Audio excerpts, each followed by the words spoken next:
Hello दोस्तों, कैसे हो आप सब। मेरा नाम है सीता और आप देखें दोस्तों यूट्यूब चैनल। अभी मैं आकाश भाई के घर पे आया हूँ और ये रहे आकाश भाई। आकाश भाई हमारे साथ वीडियो में बहुत बार आ चुके हैं। कैसे हो दोस्तों? और अभी ये पबजी में बिजी हैं। भाई ऐसी बात नहीं है, लो पबजी छोड़ दिया, लो भाई दोस्तों के लिए लो छोड़ दिया पबजी भाई, हाथ ऊपर कर लिए भाई ने। अरे क्या बात है, बहुत बढ़िया। बेसिकली क्या हुआ कि कल मैं अपने ऑफिस में था और मैं कुछ मतलब देख रहा था ऐसी Pinterest, उस पर मैं ऐसी कुछ डिज़ाइन देख रहा था। सडनली मैंने फोटो देखी टोनी स्टार्क की और मैंने सोचा यार कुछ डिज़ाइन करते हैं। फिर सडनली मेरे को आइडिया आया आकाश भाई का, because he is a good in illustration and character design, ये बहुत अच्छा कर लेते हैं। और वो भी अपने Note 9 में, सैमसंग के Note 9 में पेन के साथ बहुत अच्छा डिज़ाइन कर लेते हैं। आज मैं इनको वो फोटो दूंगा और ये आपके सामने हमारे चैनल पे वो बनाएंगे। हाँ भाई, जैसा दोस्त बोले। अच्छा क्या बात है, क्या बात है। कुछ नया देखने को मिलेगा। एंजॉय।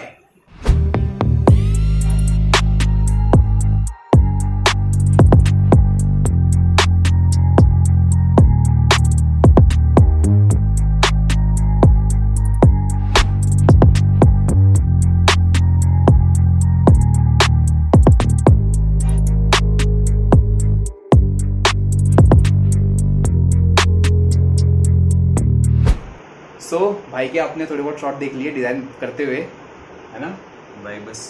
बस भाई ने मुझे ये पिक्चर दी है टोनी स्टार्क। अरे यार कल मज़ा आ गया फोटो देख के। अब ट्राई करते हैं इसको बनाने का, इलस्ट्रेट करने का और देखते हैं क्या रिजल्ट आता है इसके बाद। सो गाइस स्टे ट्यून्ड और वीडियो लाइक जरूर कर दो भाई लोगों अभी से।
सो फाइनली आकाश भाई ने बना दिया है टोनी भाई, स्टार्क। बहुत लंबा टाइम था, हाँ। 2 घंटे लग गए। ये देखो भाइयों, दिख रहा है टोनी बना भाई। दिया। सही है भाई, सही है भाई सितम ने बहुत मेहनत करी है। अरे मैंने कहा ऐसे करिए, खड़ा था, बनाया तो ऐसे- आपने ऐसे खड़ा था, बनाया ऐसे। तो चलो, बनाया तो आपने यार। भाई सो मैं इनका इंस्टाग्राम जो लिंक है वो डिस्क्रिप्शन में डाल दूंगा, आप चेक करना। और आपको अगर कुछ डिजाइन बनाना हो तो ये बंदा हाजिर है कुछ भी इलस्ट्रेशन हो भाई बना से देगा। बात करना। ठीक है। और भाई लोगों वीडियो अच्छी लगी हो तो लाइक शेयर, और अगर आप नए हो तो प्लीज सब्सक्राइब जरूर करिएगा चैनल को। ओके फिर बाय।